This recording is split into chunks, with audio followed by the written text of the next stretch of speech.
Di jantung galaksi, terdapat sebuah objek misterius yang belum pernah dilihat oleh para astronom. Objek ini melesat melintasi langit dengan cepat seperti bintang jatuh. Apa sebenarnya objek misterius itu? Dan apakah kaitannya dengan lubang hitam di pusat galaksi kita? Yuk, kita cari tahu. Objek ini dinamai X7. Inilah bongkahan misterius yang sudah berpuluh-puluh tahun berada di sekitar lubang hitam supermasif galaksi kita. Bahkan ada yang mengatakan objek ini sudah berkeliaran di sana selama ratusan tahun. Ada beberapa hal yang sudah kita ketahui tentang X7. Misalnya, beratnya sekitar 50 kali lipat berat bumi. Mungkin terdengar besar bagi kita yang tinggal di bumi, tapi di luar angkasa, beratnya bagaikan setetes air di lautan. X7 juga bergerak sangat cepat, dengan kecepatan hingga 1126 km per detik. Ini lebih cepat dibanding saat kamu coba mengambil sepotong pizza terakhir sebelum yang lain mengambilnya. Tapi benda apa ini sebenarnya? Apakah bintang ajaib yang gak pernah kita lihat sebelumnya? Pesawat antariksa ekstraterestrial? Ada beberapa teori yang berhubungan dengan nasib tragis objek ini di masa depan. Sayangnya, masa hidup X7 gak lama lagi. Saat ini, X7 berada di orbit elips berdurasi 170 tahun yang mengelilingi lubang hitam supermasif di pusat Bima Sakti. Tapi, ia nggak akan sampai sejauh itu. Setiap tahun, ia bergerak semakin mendekati lubang hitam. Hanya dalam beberapa tahun, objek ini akan mengalami spagetifikasi. Ya, memang inilah istilah ilmiahnya, lalu akhirnya tersedot dan nggak pernah terlihat lagi. Ada lubang hitam supermasif di pusat seluruh galaksi, termasuk Bima Sakti. Lubang hitam ini begitu masif hingga bisa memelintir ruang waktu, menyebabkan bintang-bintang di dekatnya mengorbitnya dengan kecepatan sangat tinggi. Lubang hitam ini bagaikan penyedot debu kosmik yang menarik apa saja yang berada di dekatnya. Lubang hitam di galaksi kita bernama Sagittarius A-star. Terdengar seperti nama selebriti Hollywood ya? Tapi objek langit ini jauh lebih mengesankan daripada manusia biasa. Ukurannya sekitar 4 juta kali lebih besar dibanding matahari, yang berarti bintang ini bisa saja menelan seluruh tata surya kita. Tapi jangan khawatir, lubang hitam ini memang terlihat menakutkan, tapi kenyataannya ukurannya terlalu kecil untuk bisa bersaing dengan sebuah galaksi. Lubang hitam hanya akan menyedot beberapa bintang terdekat, itu saja. Selain itu, Sagittarius A-star tampaknya nggak terlalu berselera makan. Akhir-akhir ini ia terlihat cukup tenang, dan ini kabar baik bagi kita. Kalaupun ia sangat rakus, lubang hitam ini nggak akan menjadi ancaman bagi kita, karena jaraknya lebih dari 26.000 tahun cahaya. Dari bumi, kita bisa melihatnya di rasi bintang Sagittarius. Pada tahun 2022, kolaborasi teleskop Horizon Peristiwa merilis foto pertama Sagittarius A-star. Butuh kolaborasi dan teknologi bertahun-tahun untuk memotret foto yang menakjubkan ini. Dan ini adalah foto lubang hitam kedua dalam sejarah. Foto pertama dirilis pada tahun 2019 dan memperlihatkan lubang hitam supermasif yang dinamai M87 star. Ya, keduanya sama-sama memiliki kata star di namanya. Gak usah terlalu dipikirkan. Kalian mungkin ingat foto ini sebagai foto lubang hitam pertama yang pernah ada. Foto ini menjadi sangat viral di internet. Dan lubang hitam ini, M87 star, yang terletak di galaksi Messier 87, jauh lebih menakutkan daripada Sagittarius A-star. Menurutmu 4 juta kali massa matahari sudah cukup mengesankan? Bagaimana dengan 2,5 miliar kali massa matahari? M87 sangatlah besar. M87 juga dikenal akan semburan plasmanya yang kuat, yang saking dahsyatnya bisa memancar hingga ribuan tahun cahaya dari pusat lubang hitam ini. Kalau M87 adalah pahlawan super, maka ia adalah Iron Man dengan sinar pelontar berkekuatan penuh. Sebenarnya, secara teknis kita nggak bisa memotret lubang hitam karena warnanya yang hitam. Nggak ada cahaya yang bisa lolos dari cengkeramannya. Tapi, cincin oranye yang bersinar di foto ini menunjukkan materi yang mengelilingi Sagittarius A-star. Materi itu disebut piringan akresi, yaitu piringan gas panas yang berputar mengelilingi pusat lubang hitam dan dalam prosesnya memanas hingga jutaan derajat. Ini seperti pusaran api raksasa tanpa jalan keluar. Dan bayangan di tengah-tengahnya merupakan lubang hitam itu sendiri. Di dalam bayangan itu ada horizon peristiwa. Horizon peristiwa adalah batas di sekeliling lubang hitam di mana nggak ada satupun, bahkan cahaya sekalipun, yang bisa lolos dari tarikan gravitasinya. Ini adalah titik tak bisa kembali, di mana gaya gravitasi begitu kuat hingga objek tercepat di alam semesta, yakni cahaya, nggak bisa lolos. Begitu melewati horizon peristiwa, kamu akan jatuh ke pusat lubang hitam, di mana hukum fisika yang kita kenal nggak berlaku lagi. Dan inilah nasib yang menanti X7 yang malang. Saat ini, X7 sedang diregangkan dan ditarik oleh gaya pasang surut yang kuat. Omong-omong, sebelum akhirnya lenyap, X7 diperkirakan akan menampilkan sedikit pertunjukan. Titik terdekatnya dengan lubang hitam, yang disebut periastron, diprediksi akan terjadi pada tahun 2036. Dan ketika akhirnya terkoyak oleh gaya gravitasi Sagittarius A*, mungkin akan tampak atraksi kembang api yang keren. Tapi bukan ini hal yang terpenting. Uniknya, akhirnya perjalanan X7 di masa depan bisa membantu kita memahami apa sebenarnya benda ini. Sebuah tim ilmuwan telah mempelajari bagaimana sebuah objek aneh mengorbit lubang hitam. Saat itulah mereka mendapati X7 meregang hampir 2 kali lipat dari panjang awalnya. Lalu, apa artinya itu? Nah, ini menunjukkan kalau X7 kemungkinan besar terbentuk dari puing-puing yang terlontar saat terjadi tabrakan antara dua bintang. Ya, kamu nggak salah dengar, sebuah tabrakan antar bintang. Bayangkan ini, dua bintang saling jatuh cinta dan mulai mengitari satu sama lain selama bertahun-tahun. Setelah itu, mereka akhirnya bergabung. Saat ini terjadi, keduanya melontarkan bertonton gas dan debu. Dan mungkin tarian kosmik inilah yang melahirkan objek langit kita, X7. Ini seperti remah-remah yang tertinggal di atas meja setelah pesta makan besar di luar angkasa. Hal seperti ini sebenarnya cukup umum terjadi, terutama di sekitar lubang hitam. Ini seperti kecelakaan di galaksi yang melontarkan puing-puing ke segala penjuru. Sebenarnya alam semesta ini penuh dengan bongkahan-bongkahan misterius loh. Bongkahan-bongkahan itu dinamakan objek G. Ini bukan Jimin dari film Men in Black, tapi sama misterius dan sulit dipahami. Objek-objek ini telah membingungkan para astronom selama lebih dari 20 tahun. Wujudnya seperti awan gas tapi berperilaku seperti bintang. Seolah mereka nggak bisa memutuskan ingin menjadi awan atau bintang. Ayolah, tentukan pilihan kalian. Objek-objek G membentang pada titik terdekat dengan pusat lubang hitam, tapi tetap utuh. Seperti karet gelang yang meregang tapi nggak putus. Para ilmuwan menduga objek-objek itu adalah bintang-bintang yang bergabung menjadi satu. Dan saat itu terjadi, terbentuk pula awan gas raksasa yang menyembunyikan hasilnya dari pandangan. Mirip seperti saat kita mengenakan sweater tebal agar nggak ada yang tahu badan kita sedikit lebih gemuk. Kemudian, sebuah penelitian yang diterbitkan pada tahun 2021 mengungkap bahwa salah satu objek tersebut, G2, merupakan awal molekul yang menyembunyikan 3 bayi bintang. Benar-benar di luar dugaan. Tapi X7 sangat berbeda dari bongkahan lainnya.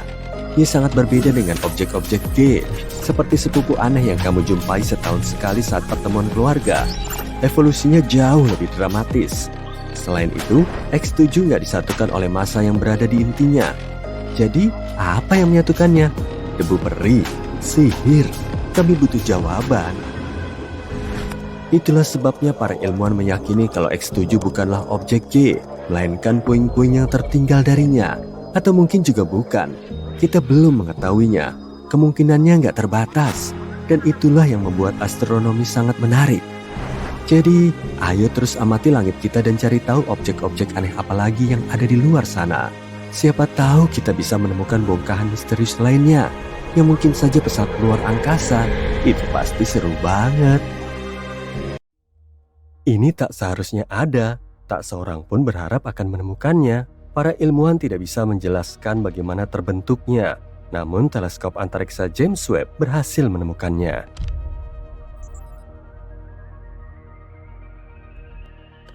Keenam galaksi ini yang masanya sama besarnya dengan Bima Sakti, penuh dengan bintang-bintang merah yang sudah matang. Galaksi-galaksi tersebut berada sangat jauh dari kita sehingga tampak seperti titik-titik kemerahan kecil. Bahkan bagi teleskop yang sangat canggih ini, para astronom telah menganalisa cahaya yang datang dari galaksi-galaksi tersebut dan memperkirakan umurnya. Galaksi-galaksi itu muncul 500 hingga 700 juta tahun setelah Big Bang. Sejauh ini tidak ada yang mengejutkan. Galaksi-galaksi semuda itu sebenarnya tidak langka. Para ilmuwan menduga gugus bintang pertama mungkin saja terbentuk setelah alam semesta meninggalkan zaman kegelapan. Itu terjadi pada 400 juta tahun pertama keberadaan alam semesta. Saat itu hanya kabut tebal atom hidrogen yang memenuhi alam semesta. Yang sangat aneh dari galaksi-galaksi ini adalah ukurannya yang luar biasa besar dan usia bintang-bintang yang menghuninya. Tapi hal ini tidak sesuai dengan gagasan yang sudah ada tentang seperti apa alam semesta dan bagaimana alam semesta berevolusi pada masa awal-awal pembentukannya. Ditambah lagi, hasil pengamatannya tidak cocok dengan pengamatan yang dilakukan teleskop Hubble yang merupakan pendahulu Webb. Jadi menurut para ilmuwan, seperti apakah galaksi-galaksi awal itu? Jawabannya sederhana, muda dan kecil. Dan memang sebelumnya, sebagian besar galaksi awal alam semesta yang kita temukan hanyalah bayi-bayi ruang angkasa yang berwarna biru dan kecil. Galaksi-galaksi tersebut tampaknya baru saja muncul dari subkosmik purba dan masih membentuk bintang-bintang awal dan struktur-struktur lainnya. Sebagian besar bintang muda sebenarnya berwarna biru. Seiring bertambahnya usia, bintang-bintang itu akan berpendar lebih merah setelah bahan bakarnya habis terbakar dan mengalami pendinginan. Karena itu para astronom belum siap untuk melihat bintang-bintang tua berwarna merah di galaksi-galaksi purba yang ditemukan oleh teleskop Webb. Hal lain yang belum siap mereka temukan adalah galaksi yang lebih masif dari 1 miliar matahari, dan tetap saja hal itu terjadi. Galaksi-galaksi termasif yang ditemukan baru-baru ini tampaknya punya masa 2 atau 4 kali masa Bima Sakti. Dan yang paling mencengangkan adalah galaksi-galaksi tersebut sudah sebesar itu ketika alam semesta baru berusia 3% dari usianya saat ini. Tapi sebelum para astronom mulai menulis ulang teori-teori mereka untuk menjelaskan bagaimana galaksi-galaksi besar bisa terbentuk dengan sangat cepat setelah Big Bang, kita harus memastikan kalau apa yang kita lihat bukanlah fenomena ruang angkasa yang lain. Meskipun demikian, sebagian besar teori alternatif juga membutuhkan konsep yang sama sekali baru. Salah satunya seperti ini, mungkin bintang-bintang di alam semesta dini memancarkan cahaya dengan cara yang tidak biasa dan eksotis. Dan karena para astronom tidak mengetahuinya, mereka tidak memasukkan kemungkinan ini ke dalam model mereka. Atau pemahaman kita tentang bagaimana bintang terbentuk mungkin tidak bisa diterapkan pada alam semesta dini. Jika salah satu dari teori-teori ini ternyata benar, maka akan menjungkir balikan pemahaman kita tentang pembentukan bintang. Lalu bagaimana kalau kita membahas lebih jauh tentang alat yang membantu para astronom menemukan galaksi-galaksi aneh itu? Teleskop antariksa James Webb adalah peralatan yang sangat menakjubkan, yang 100 kali lebih hebat daripada teleskop antariksa Hubble.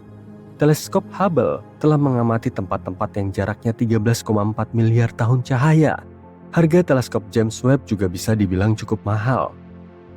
Meskipun pada awalnya, biaya pembuatan teleskop ini diperkirakan hanya 1 hingga 3,5 miliar dolar. Namun seluruh proses pengembangannya menghabiskan biaya sekitar 10 miliar dolar. Sebagai perbandingan, NASA menghabiskan biaya 4,7 miliar dolar untuk membangun dan meluncurkan teleskop Hubble dan 1,1 miliar dolar lagi untuk memperbaikinya di orbit.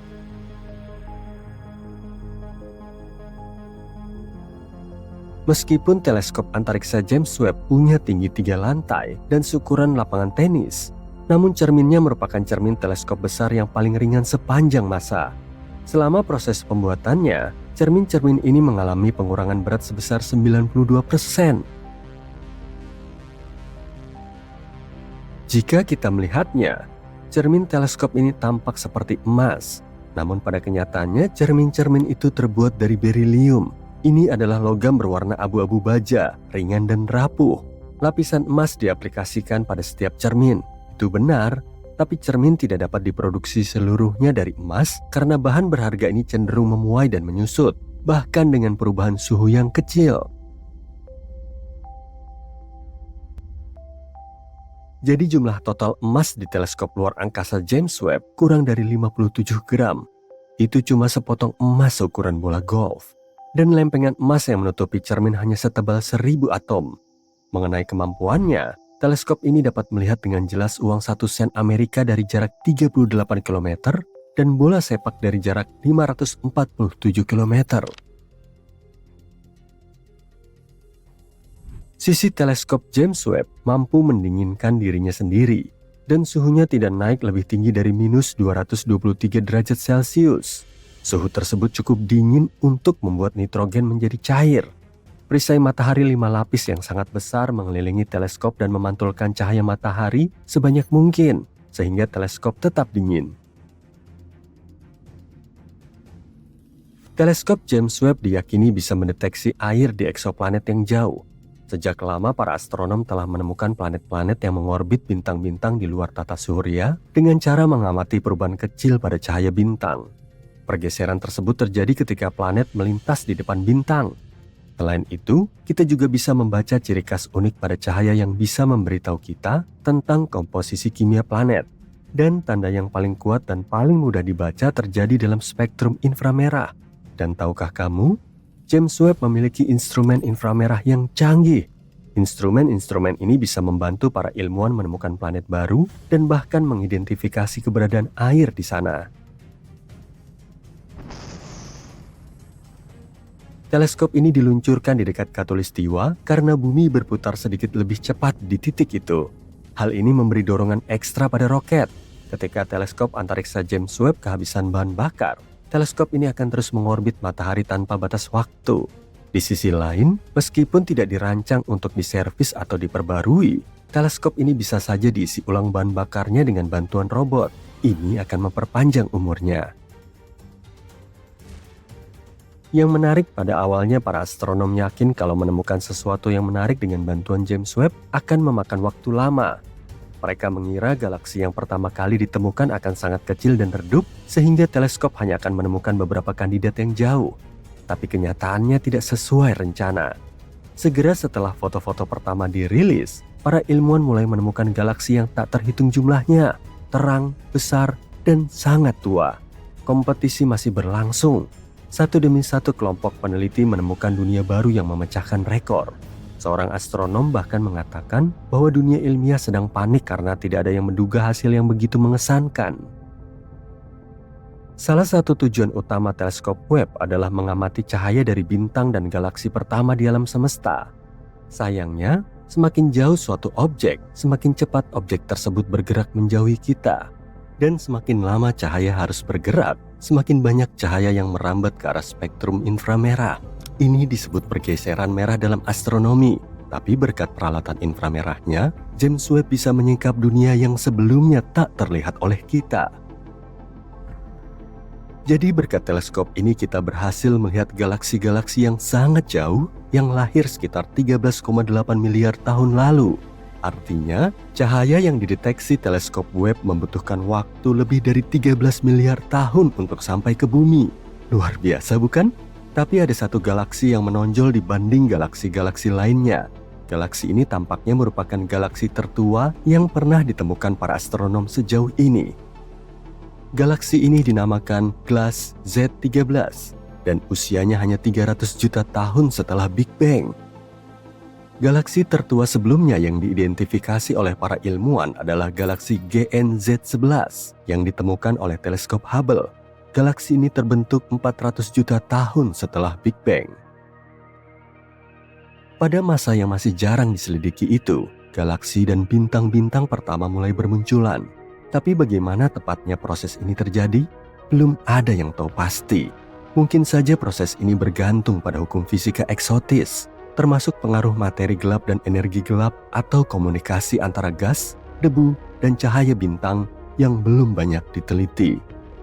Dengan bantuan teleskop Webb, para ilmuwan sekarang bisa menguji teori mereka tentang apa yang terjadi di luar sana setelah alam semesta lahir.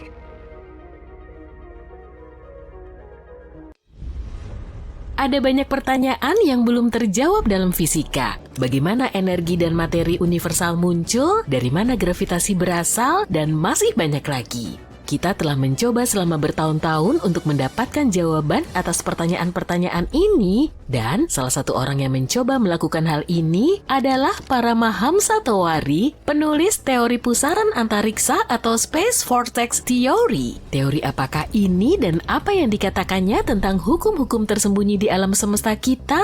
Yuk kita cari tahu. Paramahamsa Tewari adalah mantan Direktur Eksekutif Nuclear Power Corporation India. Dia meneliti Space Vortex Theory atau disingkat SVT yang pertama kali diusulkan oleh René Descartes dan menyempurnakannya.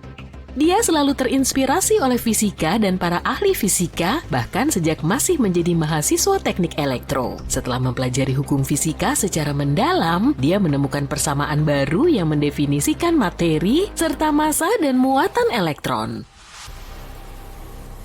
Setelah itu, dia menemukan SVT. Teori ini mencoba menjelaskan fenomena yang tidak dapat dijelaskan dalam fisika, termasuk asal mula elektron dan medan energi gravitasi, elektrostatik, dan elektromagnetik, serta hal-hal lainnya. Teori ini juga menjelaskan 6 hukum alam semesta yang tersembunyi yang mendasari seluruh dunia kita. Tapi pertama-tama, mari kita bahas tentang teori itu sendiri. Space Vortex Theory menyatakan bahwa alam semesta terdiri dari pusaran-pusaran atau pola-pola energi yang berputar-putar. Dan menurut SVT, pusaran-pusaran ini adalah balok bangunan fundamental alam semesta. Ini adalah kekuatan pendorong di balik hukum fisika dan prinsip-prinsip dasar dunia kita. Pada dasarnya, segala sesuatu di alam semesta itu terhubung dan saling berhubungan melalui pusaran-pusaran ini. Teori ini tidak terlalu didasarkan pada pengamatan nyata, melainkan pada model matematika dan pemodelan komputasi. Sebagai contoh, beberapa model komputasi menunjukkan bagaimana vortisitas ini bekerja dalam hidrodinamika dan fisika plasma. Model-model ini menunjukkan bahwa vortisivitas dalam sistem seperti itu dapat memiliki titik pusat daya tarik dan dapat saling berhubungan. Model lain digunakan untuk mempelajari bagaimana energi di dalam pusaran bergerak dan hal itu dapat menciptakan frekuensi dan getaran yang berbeda. Namun, beberapa ahli mengkritik SVT karena hanya menggunakan model dan simulasi. Kritik terbesarnya adalah bahwa teori ini tidak dapat benar-benar diuji. Teori ini bergantung pada matematika dan bukan pada data eksperimental. Itu sebabnya teori ini tidak dapat diterima sebagai teori ilmiah arus utama. Namun teori ini masih cukup menarik dan memberikan perspektif yang unik tentang alam semesta dan pemahaman kita tentang hukum fisika. Sebagai contoh, menurut SVT, alam semesta memiliki beberapa aturan tersembunyi mendasar yang menyebabkan terciptanya materi fundamental, asal mulanya, dan pergerakannya. Apa saja hukum-hukum ini dan apa isinya? Baiklah, mari kita bahas.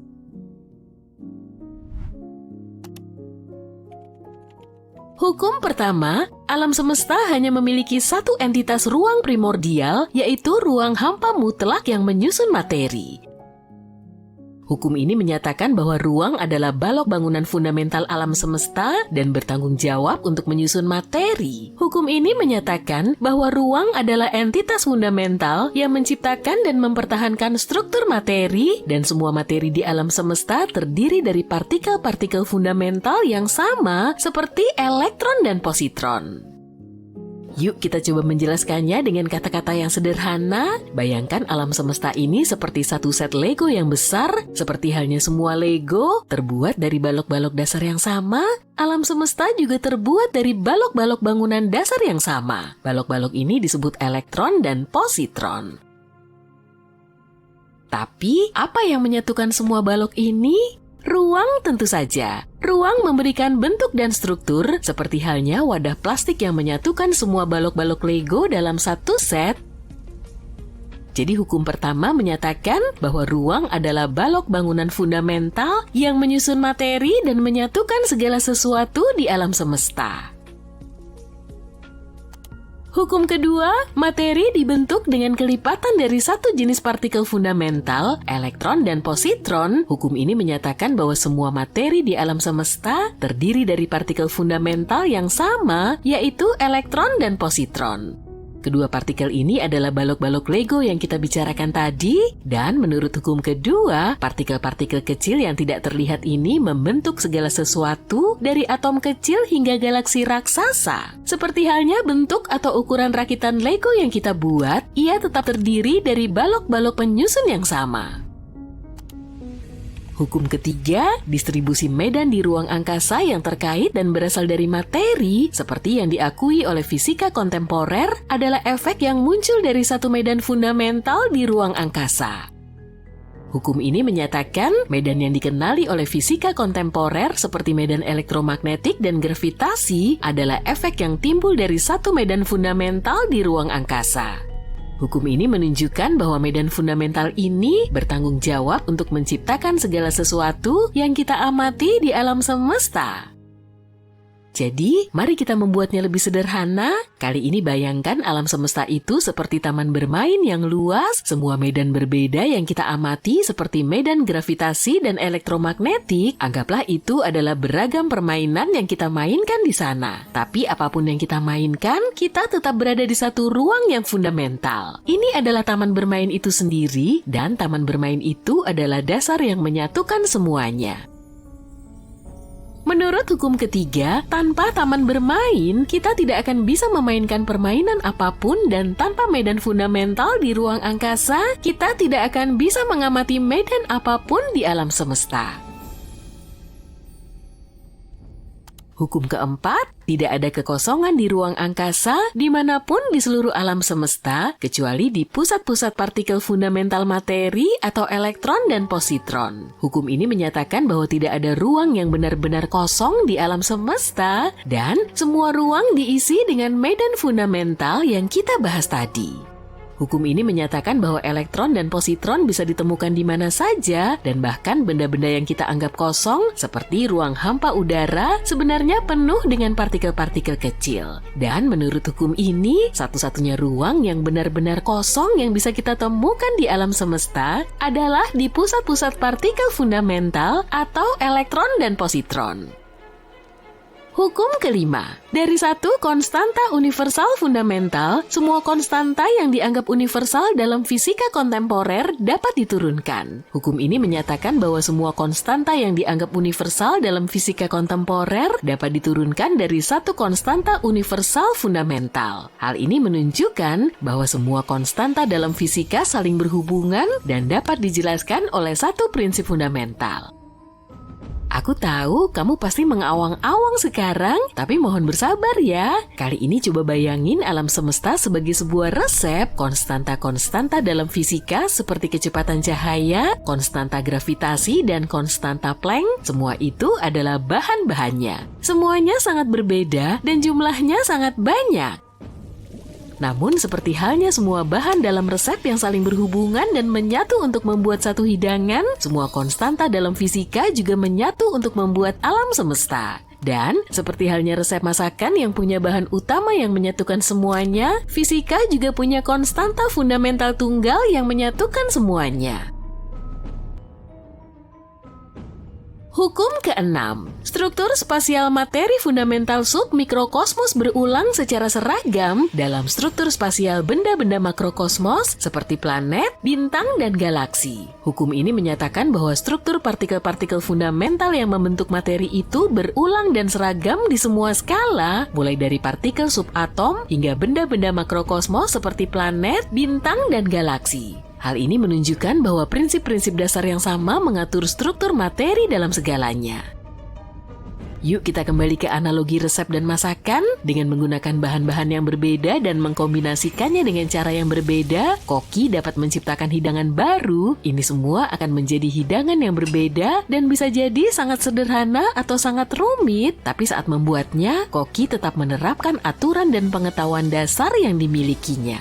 Sama halnya dengan alam semesta juga menciptakan struktur yang berbeda dari atom hingga planet, bintang, dan galaksi. Namun, alam semesta tetap menggunakan prinsip-prinsip dasar yang sama untuk menciptakan semua hal tersebut. Jadi hukum ini menunjukkan bahwa struktur partikel-partikel fundamental yang membentuk materi bersifat berulang dan seragam di semua skala. Itulah 6 hukum dasar alam semesta menurut SVT, dan meski tidak diterima oleh ilmu pengetahuan umum, ini masih merupakan konsep yang cukup menarik.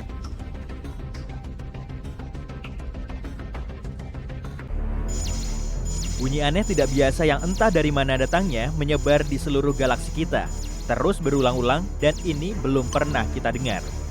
Para ilmuwan menemukannya pada tahun 2020 dan ini tidak menyerupai energi apapun yang pernah mereka pelajari. Berbagai sinyal radio kuat dan terang muncul dari waktu ke waktu yang secara misterius menghilang dalam sehari. Sinyal ini tidak sesuai dengan profil objek ruang angkasa apapun yang kita kenal. Sinyal itu agak mengganggu dan lenyap begitu saja. Saat para ilmuwan mencoba mencocokkannya dengan beberapa teleskop lain, sinyal itu menghilang. Bintang-bintang bermassa rendah terkadang menyala dengan energi radio, tapi bukan, karena sebagian besar bintang-bintang ini disertai sinar X. Bintang-bintang sangat padat yang kolaps seperti pulsar dan magnetar juga bukan pilihan. Solusi terdekat yang mereka punya adalah kelas objek misterius yang kita kenal sebagai Galactic Center Radio Source. Ini adalah sumber sinyal radio yang menjadi terang dan bersinar dengan cepat. Sinyal itu rusak di dekat pusat galaksi kita dan bisa membantu mengungkap misteri alam semesta. Kalau kamu punya mobil terbang yang bisa naik dengan kecepatan 95 km per jam, kamu cuma butuh 1 jam untuk memasuki ruang angkasa. Bulan agak lebih jauh, yakni 400.000 km, sekitar 10 kali keliling planet kita. Itu artinya, perjalanan ke bulan akan seperti perjalanan keliling bola bumi 10 kali berturut-turut, yang akan makan waktu kurang dari 6 bulan. Perjalanan ke Pluto akan butuh waktu lebih dari 800 tahun. Proxima b adalah tetangga terdekat kita yang mirip bumi. Ini adalah dunia kecil berbatu yang mengorbit bintang terdekat dengan matahari kita. Eksoplanet ini mengorbit zona layak huni bintang ini, yaitu suatu area yang cukup jauh dari bintang apapun hingga memiliki kondisi sedang. Tidak terlalu dingin atau terlalu panas bagi keberadaan air dalam keadaan cair, paling tidak secara hipotesis. Jika kamu mencoba pergi ke Proxima b dengan kecepatan roket bulan Apollo, yaitu 40.200 km per jam, kamu butuh waktu 112.000 tahun untuk sampai di sana. Mungkin kamu tidak akan bisa bernapas di sana. Tak ada yang tahu apakah Proxima b punya atmosfer. Manusia mengeksplorasi alam semesta sepanjang waktu, tapi kita cuma bisa melihat sekitar 5% materi di atas sana. Dan Albert Einstein adalah orang pertama yang menyadari ruang angkasa hampa sebetulnya tidak kosong. Sisanya yang tidak bisa dilihat sebenarnya terdiri dari materi tak kasat mata, yang dikenal sebagai materi gelap, sekitar 27%, dipadukan dengan sesuatu yang disebut energi gelap sebanyak 68%. Jika kamu coba menuang air di ruang angkasa, tentu saja di luar pesawat ruang angkasa, air akan segera mendidih atau menguap. Itu karena tidak adanya udara atau tekanan udara di ruang angkasa. Ketika tekanan udara turun, suhu yang biasanya kamu butuhkan untuk mendidihkan air juga turun. Dengan begitu, air jauh lebih cepat mendidih di puncak gunung daripada, misalnya, di permukaan laut. Di angkasa luar tidak ada tekanan udara, sehingga air bisa mendidih pada suhu yang sangat rendah. Para ilmuwan percaya, paling tidak ada beberapa miliar galaksi di luar sana. Kita tidak tahu jumlah pastinya, dan mungkin tidak akan pernah tahu. Tapi mereka mencoba memperkirakannya dengan menghitung berapa galaksi yang bisa kita lihat di area langit yang sangat sempit dan terbatas. Mungkin alam semesta tampak penuh dengan bintang dan planet di sana-sini. Tapi setidaknya di galaksi kita ada 100 miliar planet. Jika kamu mengisi balon dengan helium dan melepaskannya, kamu akan melihatnya melayang sangat tinggi. Balon itu akan naik memasuki atmosfer, tapi tidak akan sampai ke angkasa luar. Makin tinggi, makin tipis udara di atmosfer. Balonmu akan naik sampai titik di mana atmosfer di sekitarnya berbobot sama dengan helium di dalamnya. Itu akan terjadi pada ketinggian sekitar 32 km di atas permukaan tanah. Jadi, sejauh itulah balon helium bisa naik. Kita tidak benar-benar tahu sebesar apa alam semesta kita. Kita tidak bisa melihat tepinya, bahkan tidak tahu apakah alam semesta bertepi. Kita memakai teknologi untuk bisa melihat sejauh kira-kira 14 miliar tahun cahaya dari planet kita. Ini berarti kita bisa melihat diameter sekitar 28 miliar tahun cahaya. mulai dari lapisan terluar atmosfer yang berakhir pada ketinggian sekitar 960 km di atas planet kita. Meskipun ukuran alam semesta kita terus berubah dan makin besar seiring waktu. Merkurius adalah planet terdekat dengan matahari, jadi kebanyakan orang mengira planet ini yang paling panas. Tapi, Venuslah planet terpanas. Venus adalah planet kedua terdekat dengan bintang pusat kita. Jaraknya dari matahari sekitar 48 juta kilometer lebih jauh dibanding Merkurius. Merkurius tidak memiliki atmosfer yang bertindak sebagai selimut penghangat dan membantu mempertahankan panas dari matahari. Venus memiliki atmosfer yang tebalnya tak terduga, sekitar 100 kali lebih tebal daripada atmosfer kita. Atmosfer Venus tidak memungkinkan panas keluar. Planet ini menahannya sehingga membuat Venus makin panas. Sebagian besar atmosfer Venus juga terdiri dari karbon dioksida yang dengan bebas membiarkan energi matahari masuk, tapi tidak begitu transparan untuk kehilangan radiasi gelombang panjang yang dilepaskan permukaan planet panas itu. Rata-rata suhu di sana sekitar 460 derajat Celcius. Cukup panas untuk melelehkan kaleng. Suhu maksimal di planet tetangganya, Merkurius, adalah 420 derajat Celcius. Mungkin dalam 2 miliar tahun lagi, suhu di planet kita yang berharga ini akan terlalu panas bagi kehidupan. Seiring ratusan juta tahun berlalu, matahari kita akan terus bertambah panas dan terang. Akhirnya, suhunya akan begitu tinggi hingga lautan kita yang indah akan hilang. Karena lautan menghasilkan 70% oksigen yang kita butuhkan untuk hidup, maka tak akan ada lagi kehidupan. Semua ini berarti planet kita cuma akan menjadi gurun luas, seperti halnya Mars sekarang.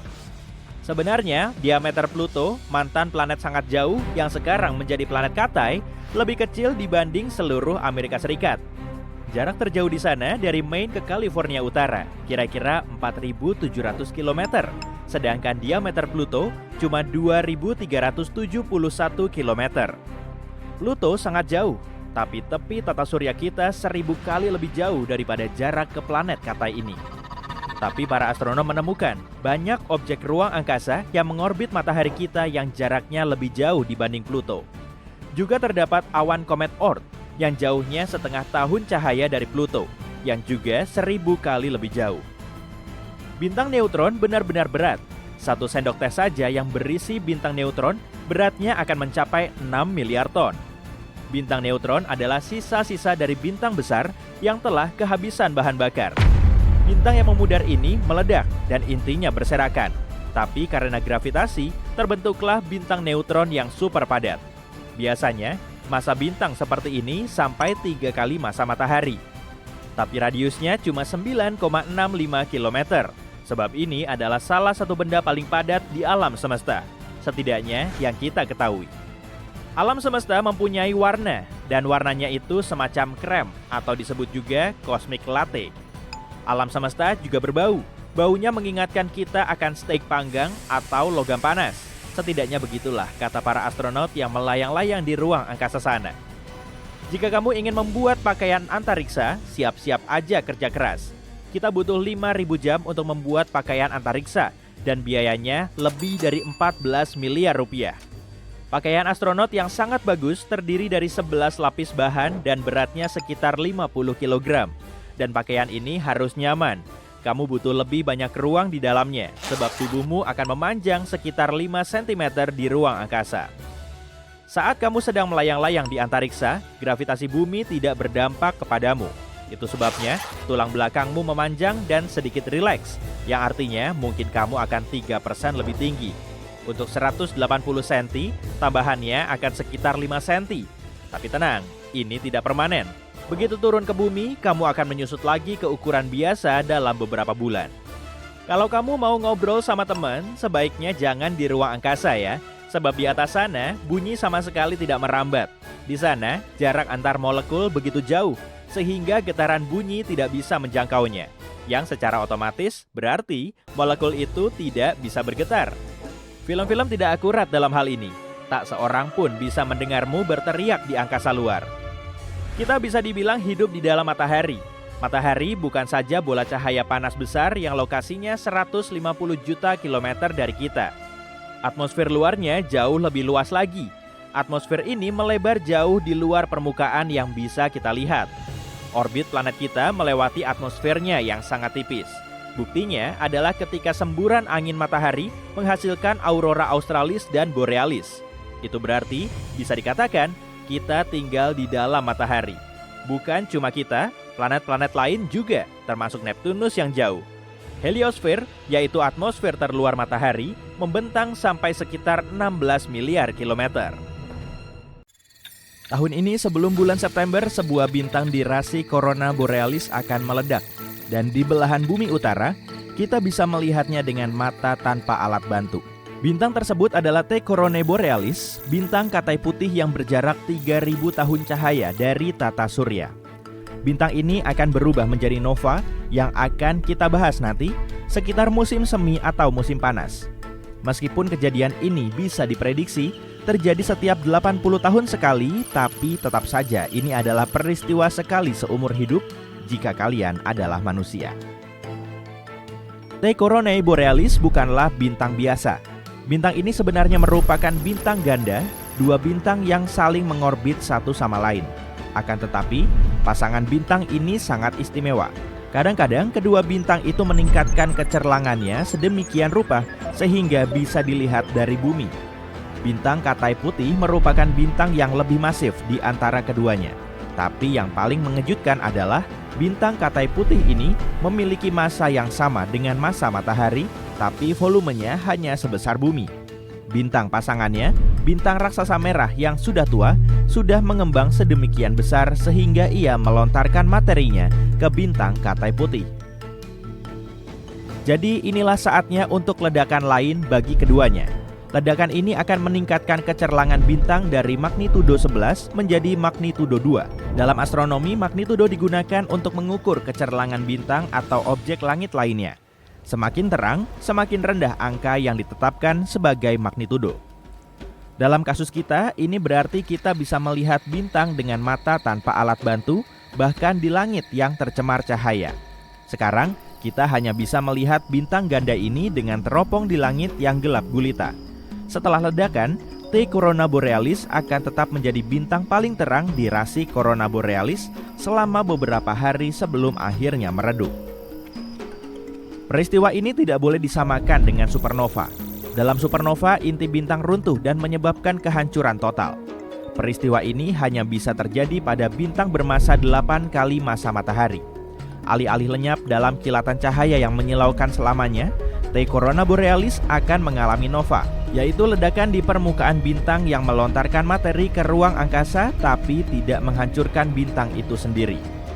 Nova berulang seperti itu terjadi secara berkala. T Coronae Borealis dikenal oleh para astronom di masa lalu sebagai bintang kobaran api. Terakhir kali bintang ini meledak pada tahun 1866 dan 1946. Para astronom dari NASA meyakini kalau bintang ini akan meledak lagi sebelum bulan September tahun ini. Rasi bintang Corona Borealis, juga dikenal sebagai mahkota utara, adalah salah satu yang paling indah di luar sana. Rasi ini berbentuk setengah lingkaran melengkung yang terdiri dari 7 bintang yang mudah ditemukan pada bulan April. Kamu harus keluar rumah 2 jam setelah gelap dan melihat ke arah timur-timur laut. Setelah menemukan biduk besar, gunakan lekukan pada pegangannya untuk melengkung ke Arcturus dan temukan bintang terang di rasi bintang Bootes di sebelah timur. Jika kamu bergerak secara diagonal ke cakrawala timur-timur laut, kamu akan menemukan Corona Borealis. Jika kamu ingin mengamati kecerlangan T Corona Borealis, sebaiknya kamu mengenal wilayah dan bintang-bintang di rasi bintang tempat ia berada. Setelah peristiwa itu dimulai, kamu akan dapat membandingkan kecerahannya dengan bintang-bintang lain dan mengamatinya tanpa menggunakan kamera canggih. Nova adalah ledakan tiba-tiba yang berlangsung singkat dan terjadi pada bintang yang berukuran sebesar bumi atau lebih besar lagi. Ledakan ini berasal dari bintang katai putih yang mengitari bintang biasa dengan jarak yang sangat dekat, sehingga aliran gas mengalir di antara keduanya. Gas ini mulai menumpuk hingga membentuk lapisan di permukaan katai putih. Kemudian gas tersebut mencapai titik di mana ia meledak dalam ledakan termonuklir. Menurut para astronom, sekitar 50 nova terjadi setiap tahun di galaksi kita, tapi tidak semuanya teramati. Teleskop antariksa sinar gamma Fermi milik NASA telah mengamati beberapa nova yang terjadi tidak jauh dari alam semesta. Mereka menemukan bahwa setiap ledakan menghasilkan sinar gamma. Sinar gamma adalah bentuk cahaya yang paling energetik.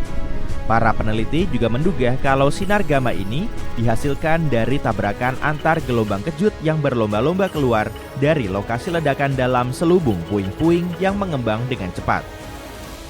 Sekarang setelah kita membahas tentang nova, saatnya kita membahas sesuatu yang jauh lebih dramatis, yaitu supernova. Supernova adalah ledakan terbesar yang pernah dilihat manusia. Setiap ledakannya merupakan ledakan bintang yang sangat kuat. Salah satu jenis supernova disebabkan oleh teriakan terakhir dari bintang masif yang akan padam. Supernova ini terjadi pada bintang-bintang bermasa 5 kali masa matahari. Ketika bintang-bintang itu mendekati akhir hidupnya, ia akan meledak dengan ledakan dahsyat.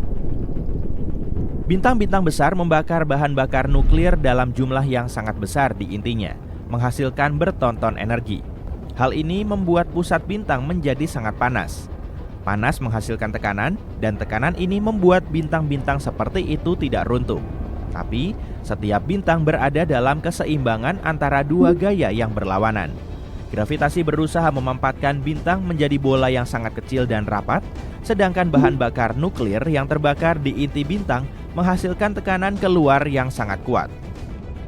Nah, ketika bintang raksasa kehabisan bahan bakar, bintang mulai mendingin, tekanannya menurun dan gravitasi menang.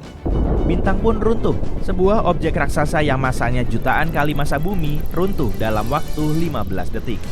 Tidak heran kalau proses yang sangat cepat ini menghasilkan gelombang kejut yang sangat besar. Gelombang ini membuat lapisan terluar bintang meledak. Pada akhirnya, yang tersisa hanyalah inti yang sangat padat, selain awan gas panas yang disebut nebula. Lubang hitam, objek paling padat di alam semesta, merupakan hasil dari supernova bintang yang masanya 10 kali lebih besar dari matahari. Ada satu jenis supernova lagi, yaitu supernova yang biasanya terjadi pada sistem yang terdiri dari dua bintang yang saling mengitari satu sama lain, dan salah satu bintangnya merupakan bintang katai putih yang ukurannya sama dengan bumi. Jika bintang seperti itu bertabrakan dengan bintang lain atau menarik terlalu banyak materi dari bintang tetangganya, bintang tersebut bisa meledak menjadi supernova. Supernova biasanya sangat terang, sehingga bisa mengalahkan cahaya gabungan seluruh galaksi selama beberapa hari atau bahkan beberapa bulan. Supernova tidaklah umum. Para astronom menduga hanya sedikit supernova yang terjadi dalam satu abad di galaksi-galaksi seperti Bima Sakti, tempat tinggal kita. Tapi, karena alam semesta terdiri dari banyak sekali galaksi, kita bisa mengamati beberapa ratus supernova setiap tahun di luar galaksi kita. Sayangnya, debu antariksa menghalangi pandangan kita untuk mengamati sebagian besar supernova yang terjadi di dalam Bima Sakti. Betelgeuse, bintang raksasa merah tahap akhir, meledak pada tahun 2019, tapi bukan peristiwa yang kita harapkan. Bintang ini berada di rasi Orion dan berukuran sangat besar. Saking besarnya, jika kita memindahkannya ke tengah-tengah tata surya, tapi terluarnya akan berada jauh di luar orbit Jupiter. Ketika Betelgeuse mendekati akhir hidupnya, ia akan meledak dalam sebuah supernova yang sangat terang dan bisa dilihat dari bumi, bahkan di siang hari. Ledakan ini bisa terjadi secepatnya besok atau ratusan ribu tahun lagi. Jadi, jangan berharap banyak. Lalu apa yang terjadi pada tahun 2019? Para astronom menyadari kalau bintang itu meredup. Mereka memutuskan bahwa itu adalah tahap awal dari pertunjukan besar. Tapi Betelgeuse justru kembali normal selama beberapa bulan berikutnya. Analisis lebih lanjut mengungkap kalau bintang itu tidak meredup. Ia hanya tampak meredup karena kita mengamatinya melalui awan puing-puing bintang. Pada saat yang sama, jumlah cahaya di fotosfer Betelgeuse meningkat pesat, seperti ledakan besar-besaran dari permukaan bintang. Peristiwa seperti ini selalu terjadi di matahari, terutama ketika aktivitas bintang sedang tinggi. Bagian-bagian dari permukaan matahari akan tersangkut dan terlontar. Itulah yang kita sebut lontaran massa koronal. Lontaran massa koronal ini tidak membahayakan planet kita, tapi bisa mengacaukan satelit dan peralatan listrik. Kembali ke Betelgeuse, kita belum pernah melihat lontaran massa yang begitu besar dari permukaan sebuah bintang. Ini merupakan fenomena baru yang bisa kita amati secara langsung dan bahkan bisa melihat detil-detil permukaannya dengan bantuan teleskop Hubble. Para astronom mengatakan bahwa kita sedang menyaksikan evolusi bintang yang terjadi untuk pertama kalinya. Sekarang aku berani bertaruh bahwa kamu pasti ingat planet terjauh dari matahari adalah Neptunus. Ketika para astronom Eropa berdebat tentang apa nama planet ke-8 yang baru ditemukan pada tahun 1846, mereka memilih nama Dewa Laut Romawi. Raksasa es ini berukuran 4 kali lebih besar dari bumi, dan jika planet kita seukuran nikel, Neptunus akan sebesar bola bisbol.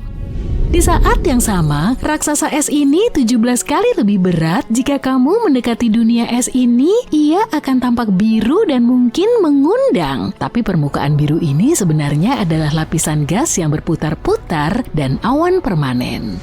Jadi jangan terlalu berharap kamu tidak akan bisa mendarat di planet ini. Mantelnya yang terdiri dari air, amonia, dan es metana adalah hal yang paling dekat dengan permukaan Neptunus. Tapi bahkan di bawah sana, tidak ada tanah yang kokoh untuk kamu berjalan. Bagaimanapun, planet yang jauh ini dikelilingi oleh misteri dan para astronom belum bisa memecahkan semuanya. Mengapa angin di Neptunus bertiup sangat kencang? Mengapa planet ini melepaskan lebih banyak panas daripada yang diterima? Mengapa medan magnetnya tidak seimbang? Dan apakah yang dimaksud dengan bintik hitam besar? Yuk kita coba cari jawabannya.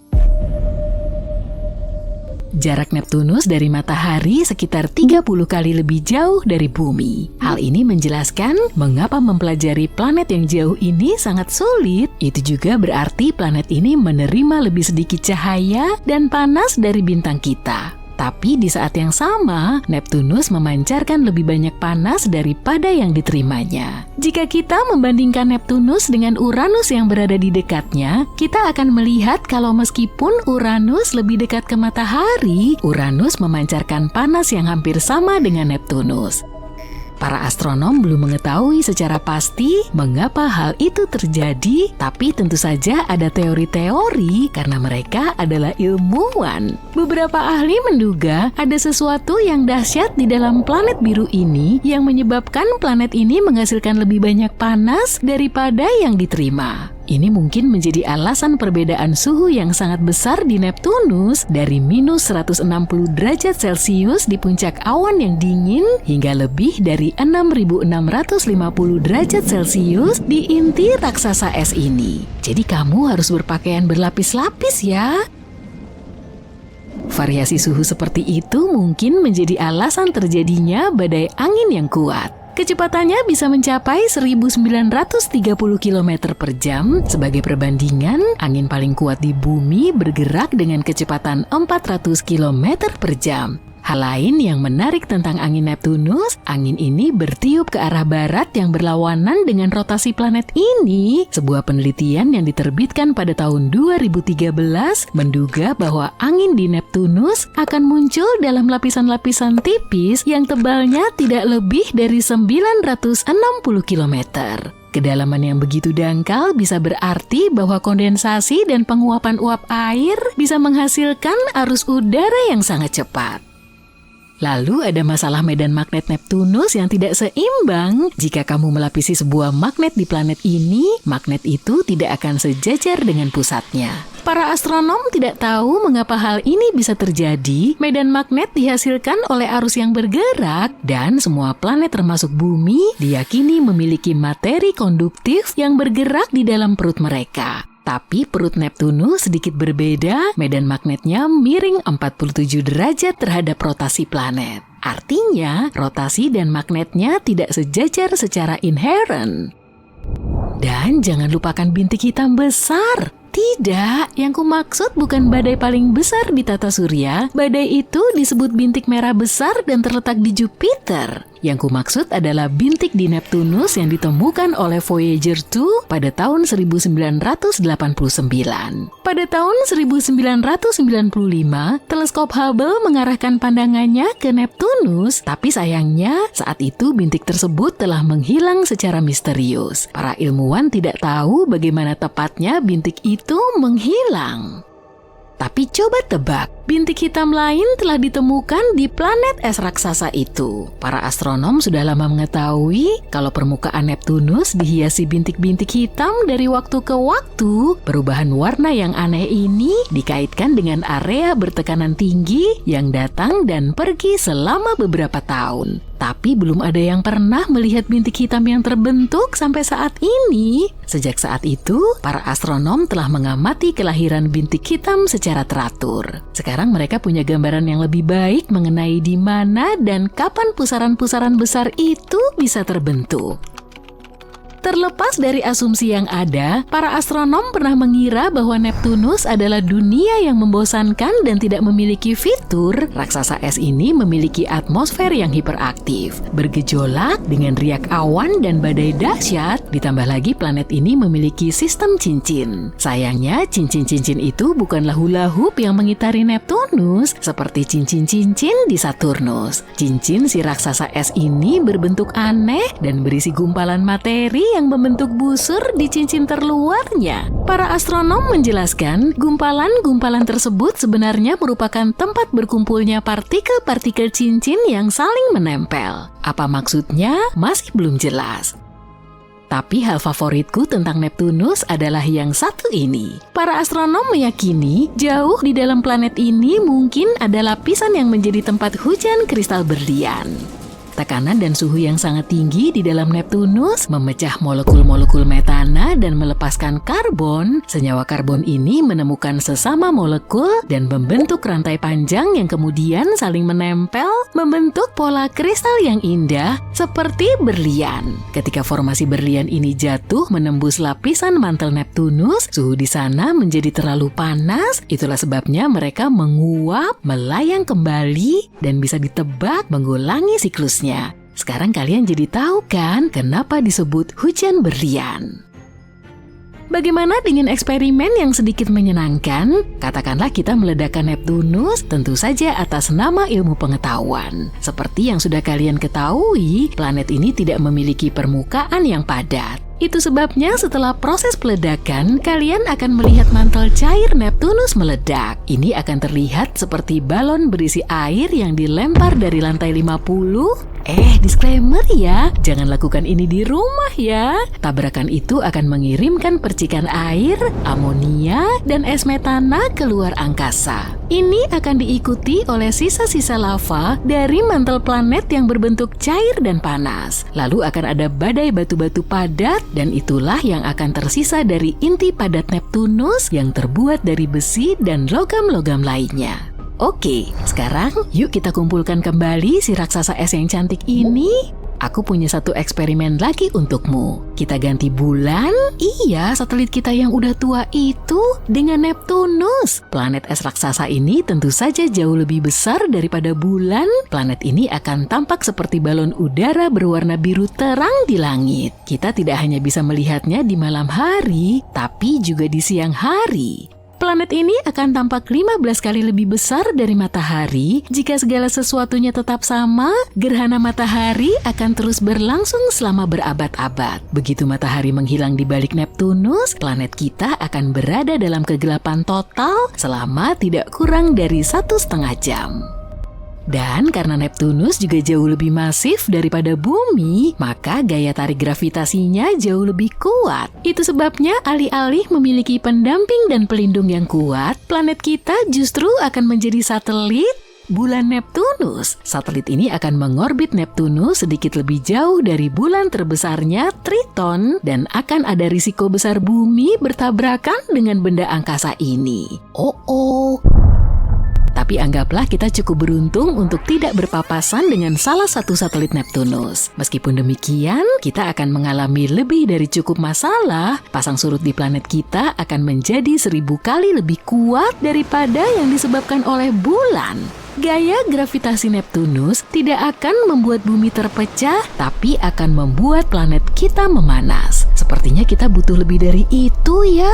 Aktivitas seismik akan meningkat, memicu gempa bumi serta letusan gunung berapi. Kedengarannya meresahkan, jadi kita biarkan saja Neptunus tetap berada di tempatnya sekarang. Aku baik-baik aja kok dengan si bulan tua yang baik itu.